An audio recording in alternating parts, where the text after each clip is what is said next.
우리는 새해를 시작하면서 기존의 우리의 한계를 벗어나서 한 걸음 더 나아가려고 몸부림치고 있습니다. 기적은 먼 곳에 있는 것이 아니라 사실은 우리 앞에 한 걸음 앞에 있다라고 그랬어요.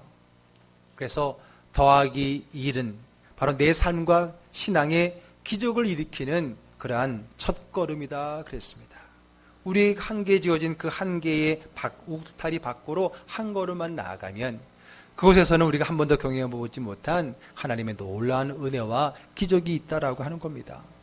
그래서 베드로처럼 한 번 더 가고 바디메오처럼 한 번 더 외치고 또 중풍병자의 친구들처럼 한 걸음 더 나아갈 때에 우리는 기적의 주인공이 될 수 있습니다. 자, 그러면 오늘 마지막으로 우리가 넘어야 될 또 다른 한계는 무엇일까요? 그것은 다름이 아니라 편견의 벽입니다. 무슨 벽이라고요? 편견의 벽입니다. 여러분, 편견이라는 말은 한자인데요, 치우칠 편자의 볼견자입니다.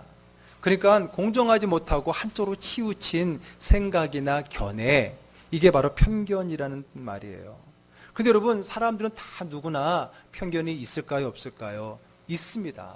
편견 없는 사람은 아무도 없습니다. 자기가 태어나 살아온 세상, 자기가 살아가면서 경험한 것들이 다 자기의 시각, 관점의 울타리가 되는 거예요.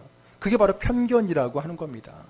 그래서 그것이 전부이고 그것이 다고 그것이 중심인 줄 알고 살아가는 거죠. 그런데 여러분, 편견의 가장 큰 문제는 뭔지 아세요? 그게 편견이라는 것을 모른다는 거예요. 당연하죠. 알면 편견이 될 수 없을 겁니다. 그게 편견인지 몰라요. 자기는 그게 옳은 줄 알고 그게 가장 정상인 줄 아는데 그렇지 않다라고 하는 게 이게 편견의 문제입니다. 그래서 늘 당연하다고 생각하기 때문에 오히려 그게 더 문제가 되는 거예요. 그러므로 편견의 울타리를 넘어서 새로운 시각을 얻기 전까지는 쉽게 우리의 편견을 깨기가 어렵다는 겁니다. 그리고 그 편견 중에 가장 크고 심각한 것은 다름 아닌 사람에 대한 편견이라고 하는 거죠. 사람을 볼 때 편견이 있다는 거예요. 특별히 여러분, 우리가 외국 사람들을 본다면 다 똑같이 보나요? 그렇지 않습니다. 외국인도요, 어느 나라 사람이냐, 어느 인종 사람이냐에 따라서 나도 모르게 편견을 갖게 됩니다. 그리고 그 편견을 통해서 나도 모르게 다르게 대할 때가 있어요. 한번 생각해 보세요. 백인이고 서양 사람이면 왠지 우리는 그를 좀 높게 보는 경향이 있는가 하면 반대로 흑인이나 동남아 사람들, 특별히 우리나라에 들어와 있는 근로자들 또는 결혼 이주자들, 솔직히 우리 마음속에 그들에 대한 조금 하대하는 그런 마음이 있다는 거예요. 이건 누가 가르쳐줘서가 아니라 우리도 모르게 우리 안에 생겨난 그런 편견 때문에 생기는 거라고 하는 거죠. 또 여러분 생각해 보세요. 우리가 중국인을 보고 일본인을 보고 또 다른 사람들을 볼 때 다 거기 그 나라와 우리나라의 관계와 또 우리 어떤 사건과 역사와 그런 것들과 맞물려서 그들을 보는 시각이 우리에게 나도 모르게 형성이 된다는 거죠. 그게 바로 뭐라고요? 그게 바로 편견이라고 하는 것입니다. 그런데 여러분, 이 편견이 왜 무섭냐? 이 편견이 결국은 고정관념, 선입관을 만들게 되고 결과적으로는 그것 때문에 차별이 생기게 되는 거예요. 결국은 편견으로 출발했지만은 끝에 가면 차별이라고 하는 거. 누군가에게 불이익을 주는 그 차별. 그래서 편견이 무섭다라고 하는 겁니다. 그래서 오늘 우리가 마지막으로 뛰어넘어야 될 것은 바로 우리 안에 나도 모르게 존재하는 이 편견의 울타리. 이것이 바로 이제 오늘 이번 달에 마지막으로 뛰어넘어야 될 울타리라고 하는 겁니다. 여러분, 성경의 배경이 되는 그 유대인들에게는 사람에 대한 편견이 있을까요, 없을까요? 당연히 있죠, 사람이라면. 그런데 여러분, 유대인들은 그것보다 더 심합니다. 그들은요, 늘 들어서 알지만은 그들은 자기들만이 하나님으로 택함받은 선민이고요, 자기 민족 외에 다른 모든 민족은 싸잡아서 이방인, 비할례자, 심지어는 짐승만도 못한 저주받은 하나님과 무관한, 천국과 무관한 그런 사람으로 여겨왔던 거예요. 그렇기 때문에 유대인들은요, 예나 지금이나 굉장히 폐쇄적인 그런 집단의 민족이라는 것을 알 수 있습니다. 그리고 그런 편견은요, 유대교에서 시작된 이 초기 기독교에도 사실 영향을 미쳤다라고 하는 거예요. 초기 기독교도 이러한 편견에 여전히 갇혀 있었다라고 하는 겁니다. 물론 예수님께서도 유대인으로 오셨어요. 그러나 예수님께서는 유대인에 국한하지 않으시고요, 이방인에게도 복음을 증거하셨습니다. 뿐만 아니라 제자들에게 땅끝까지 이르러 내 증이 되라고 명까지 하셨습니다. 당부까지 하셨어요. 그러나 그 일이 바로 되지는 않습니다. 바로 그렇게 편견이 한순간에 넘을 수 있는 벽은 아니라고 하는 거예요. 땅끝으로 가기 위해서는 먼저 유대인들이 가진 이방인에 대한 편견의 벽을 뛰어넘어야만 한다라고 하는 겁니다. 그래서 오늘 본문이 바로 그 편견의 벽을 뛰어넘은 한 걸음 더 나아가는 그러한 본문의 말씀이 된 겁니다. 자, 오늘 본문의 주인공은 누구죠? 예수님의 제자 베드로입니다. 예수님 사후에, 정확히 말하면 예수님께서 부활하시고 승천하시고 난 후에 이 복음전도 사역을 이끌었던 사람이 바로 베드로였던 겁니다. 그런데 그 베드로조차도 아직 편견에 갇힌 유대인이었다는 거예요. 그가 마가의 다락방에서 성령을 받고 그것을 모인 사람들에게 복음을 증거하고, 그리고 3장에 가게 되면, 사도행전 3장에 가게 되면 성전 앞 미문에 앉아있던 그 장애인을 나사렛 예수의 이름으로 일으키고 수많은 기사와 이적을 일으키고 다녔었어요. 그럼에도 불구하고 그는 유대 땅 안에, 그리고 유대인 안에 머물러 있었던 겁니다. 아직 그는 유대인 땅 밖, 그리고 유대인 밖에 대한 생각은, 상상은 할 수도 없는, 여전히 유대인의 편견에 갇혀 있었던 그런 사람이라고 하는 겁니다. 자, 오늘 본문이 사도행전 10장인데 그 10장에 들어오기 전에 9장의 끝부분을 보게 되면 여전히 이 베드로가 기사와 이적을 일으키는 걸 볼 수 있어요. 그래서 루다라고 하는 곳에서 중풍병자 에니야를 치유했고요, 그리고 요바에서는 죽었던 다비다를 살리기까지 했습니다. 정말 예수님처럼, 정말 예수님이나 하셨던 그런 기사와 이적을 일으키고 다니는데, 그러나 여전히 그는 유대 땅, 유대인 안에 머물러 있었다는 거죠. 그런데 여러분, 예수님께서는요, 예루살렘을 넘어서 사마리아와 땅끝까지로 내 증이 되라고 말씀하지 않았습니까?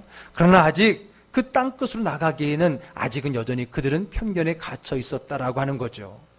자, 그러므로서 오늘 이 본문의 이 사건은 이제 이 복음이 유대 땅을 벗어나고 유대인들을 넘어서 이제 땅끝으로 가기 위한 아주 중요한 길목에 서 있는 것입니다. 자, 오늘 본문의 첫 절인 9절의 말씀 한번 같이 읽겠습니다. 이튿날 그들이 길을 가다가 그 성에 가까이 갔을 그때에 베드로가 기도하려고 지붕에 올라가니 그 시각은 제6시더라. 자, 이튿날은 어느 날이고 그들은 누굴까요? 자, 그것을 알려면 그 사도행전 10장의 앞부분의 이야기를 알아야 됩니다. 자, 앞부분의 이야기는 누구에 대한 이야기냐면 가이사랴에 있는 고넬료라고 하는 백부장의 이야기죠. 백부장의 이야기. 자, 사도행전 10장 1절의 말씀 한번 같이 읽어볼까요? 가이사랴에 고넬료라 하는 사람이 있으니 이달리아 부대라 하는 군대의 백부장이라. 자, 지난번에 한번 영상으로도 보여드렸지만은 이 가이사랴는요, 지중해 해안에 있는 도시입니다. 가이사랴, 즉 로마의 황제 카이사르의 이름을 딴 도시이기 때문에, 그러니까 로마가 이 땅을 다스리면서 이제 그곳에 그 땅을 다스릴 본거지를 세운 거죠. 도시를 세운 거예요. 그게 가이사랴고요. 거기에는 로마에서 보낸 총독이 머무는 관저가 있습니다.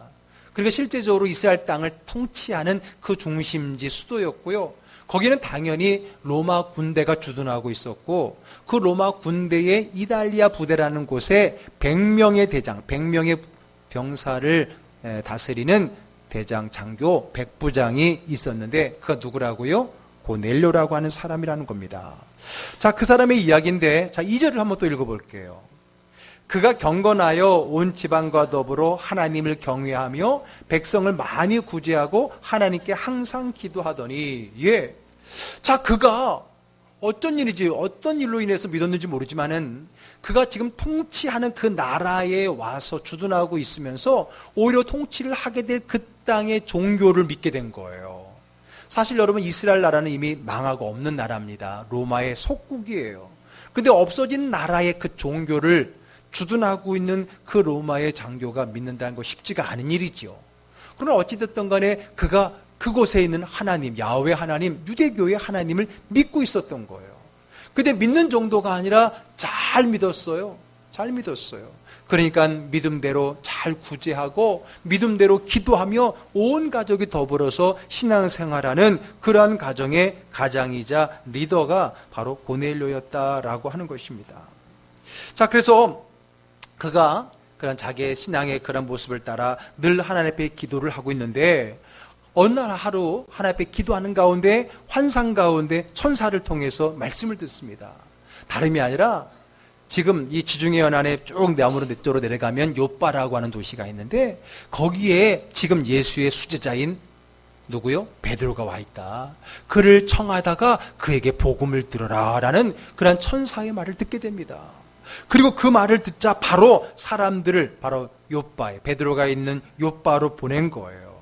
그래서 보낸 사람들이 이튿날 하루길이 걸렸었기 때문에 그 이튿날 요빠에 도착했을 그때에 하고 오늘 구절이 시작이 된 거죠.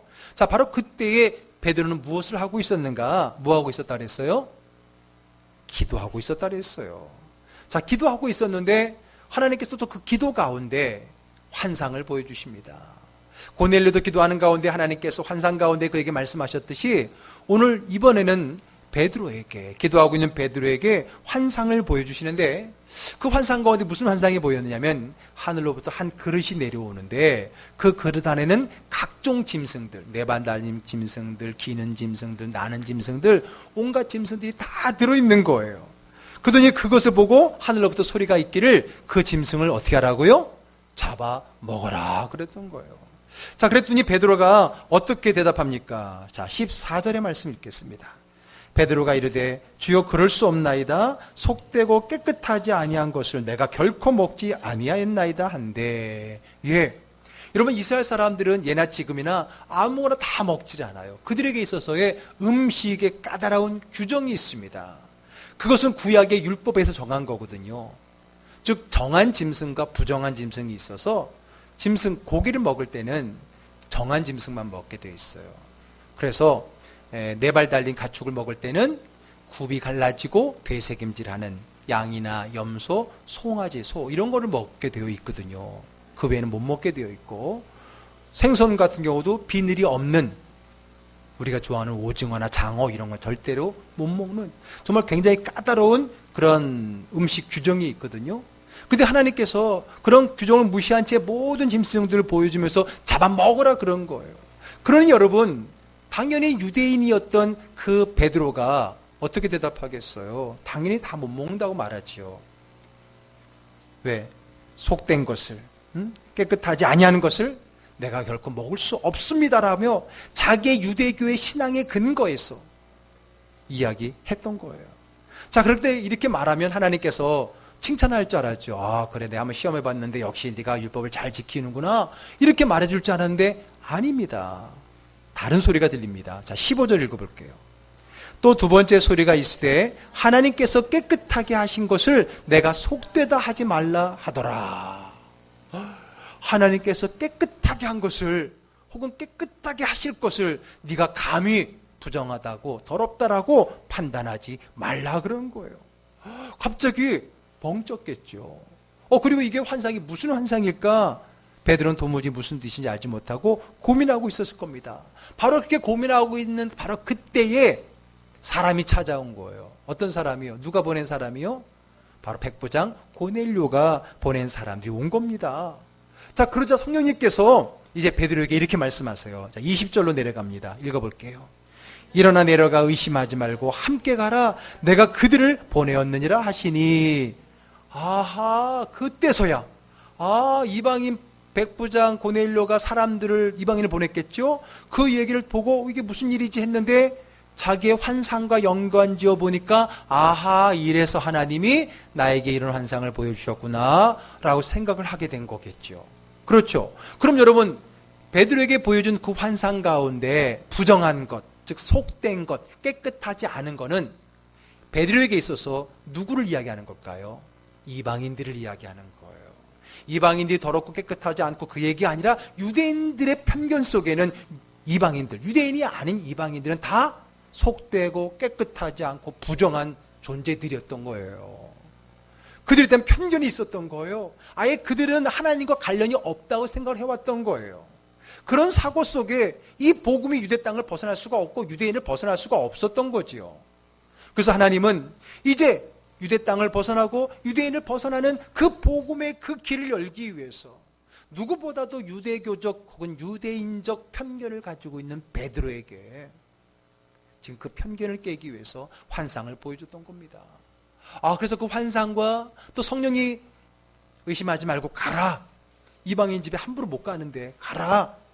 내가 그들을 보냈다라는 말을 듣고 나서 그 환상과 연구해 보니까 그런 뜻이 있겠구나라고 짐작을 하고 또 그리고 가서 고넬료의 집에 가서 그 고넬료의 이야기를 듣고 보니까 확실하게 되는 거예요. 그래서 고넬료 앞에 이렇게 말을 합니다. 자, 28절과 29절 읽어볼게요. 이르되 유대인으로서 이방인과 교제하며 가까이 하는 것이 위법인 줄을 너희도 알거니와 하나님께서 내게 지시하사 아무도 속되다 하거나 깨끗하지 않다 하지 말라 하시기로 부름을 사양하지 아니하고 왔노라 라고 했던 거예요. 위법이라는 거예요. 내가 지금 너랑 만나면 안 되는데 내가 여기 온 것은 하나님이 깨끗하게 한 것을 내가 속되다 할 수 없다라는 그 말씀을 듣고 내가 그 부름에 순종하여 여기에 왔다라는 걸 보니까 이제는 베드로가 환상을 통해서 하나님이 어떤 일을 하시는가를 깨닫게 되었다라는 거죠. 그러나 어쨌든 그 발걸음은 정말 어려운 발걸음이다. 여러분 성경을 더 깊이 그 다음 쭉 읽어보게 되면 이제 11장으로 넘어가면요, 쉽게 말하면 예루살렘 공회에서 이 사람을 소환합니다. 아니 베드로 말이야, 당신이 이방인들과 함께 먹고 마시고 갔었다며? 그걸 가지고 이제 문제를 제기하게 돼요. 물론 베드로가 그때 하나님께서 그들을 깨끗하게 하시고 이런 일이 일어났고 이런 역사가 일어났다라고 그때 증언하면서 그때서야 이방인들과 함께 해도 되겠구나라는 편견이 깨진 거거든요. 어쨌든 그것은 보통 어려운 일이 아니었다는 겁니다. 유대인의 편견으로 인해 올 수 없는 곳이었어요. 그러나 베드로는 그 편견의 벽을 넘어서 오늘 제목처럼 한 걸음도 나오게 된 거예요. 유대인들만 찾아다녔던 그가 이제는 편견의 울타리 너머에 이방인 한 사람을 찾아갔다라는 겁니다.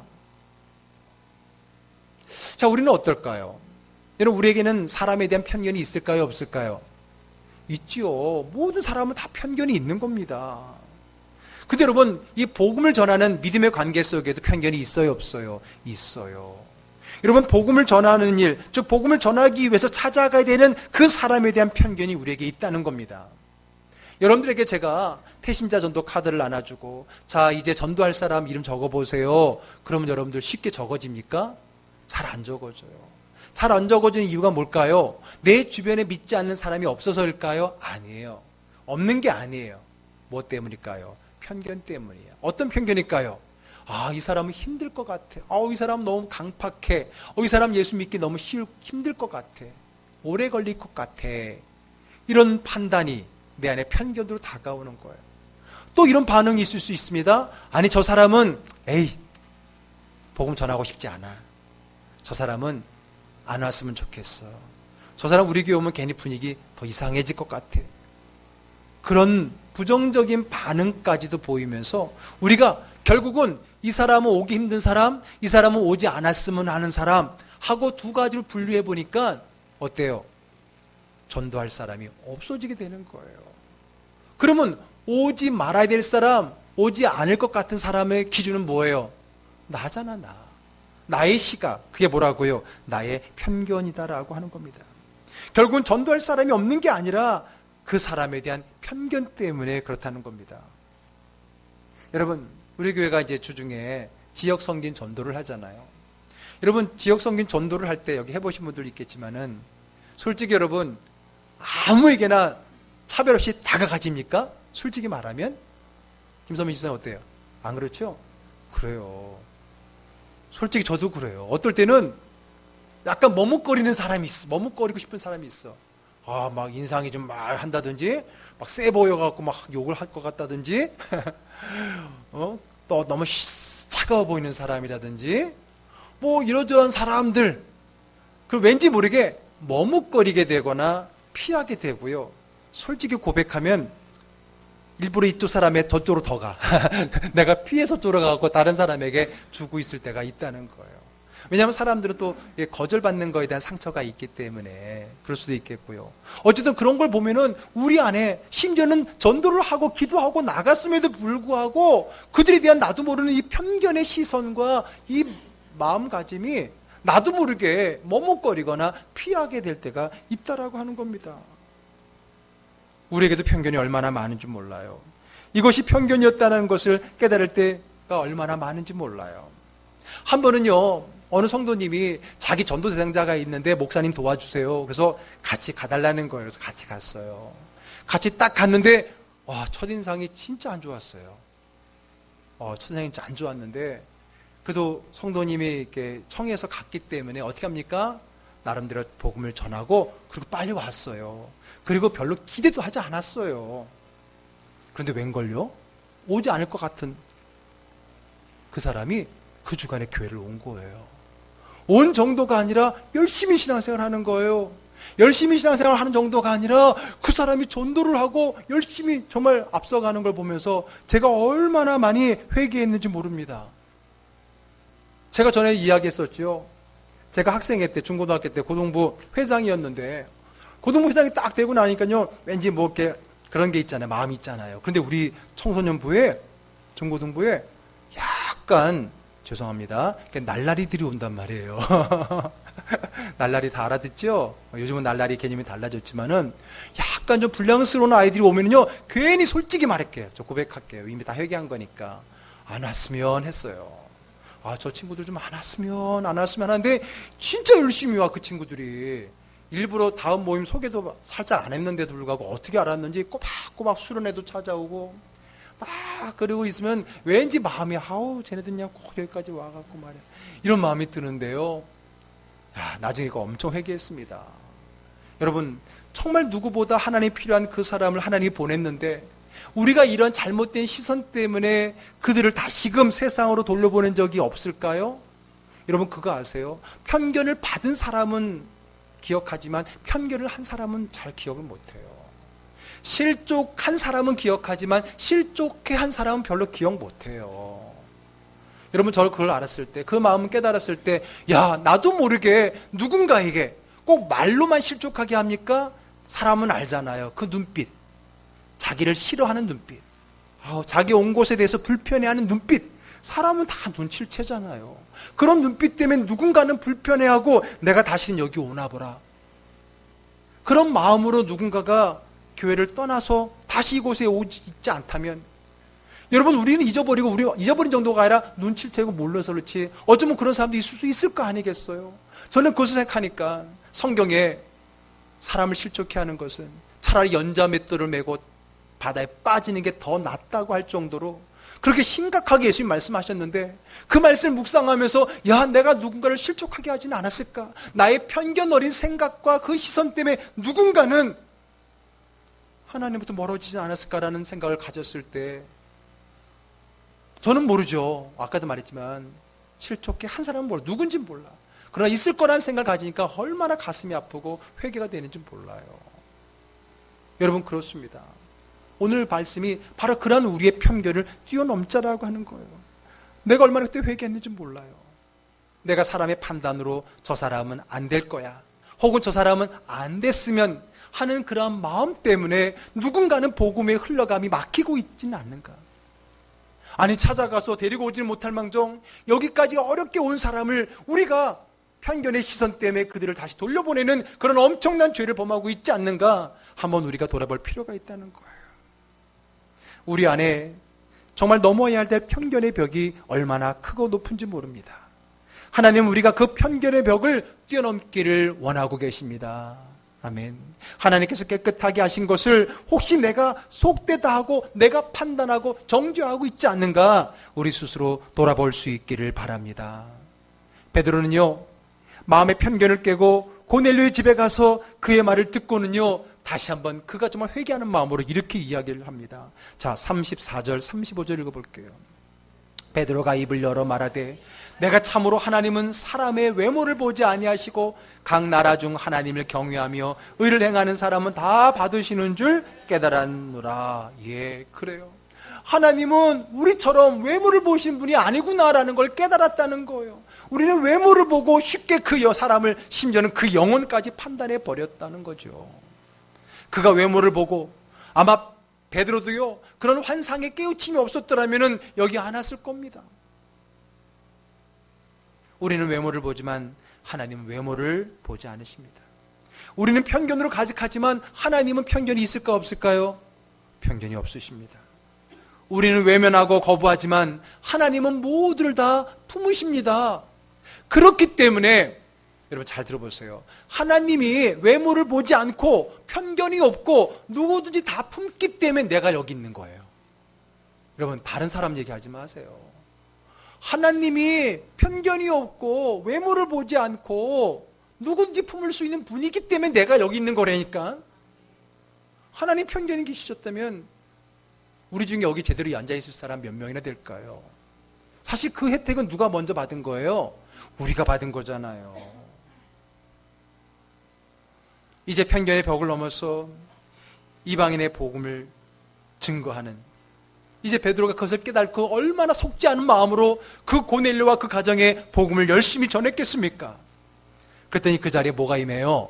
성령이 임한 거예요.